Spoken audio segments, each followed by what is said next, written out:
السلام عليكم وحياكم الله. وصفة اليوم الباخمري أو المقصقص. نحتاج الكوبين دقيق أبيض وكوب دقيق أسمر وننخلهم. نحط 3 ملاعق كبيرة سكر، 3 ملاعق كبيرة حليب بودرة، ملعقة كبيرة خميرة، ملعقة صغيرة بيكنج بودر، وملعقة صغيرة حبة سودا، ونص ملعقة صغيرة هيل.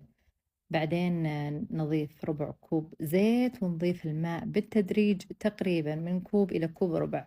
وحنا نعجن نضيف الماء لنحصل على عجينة طرية ومتماسكة بهذا الشكل. خمر تقريبا 45 دقيقة. بعدين نكورها، نقطعها كور بهذا الشكل بهذا الحجم.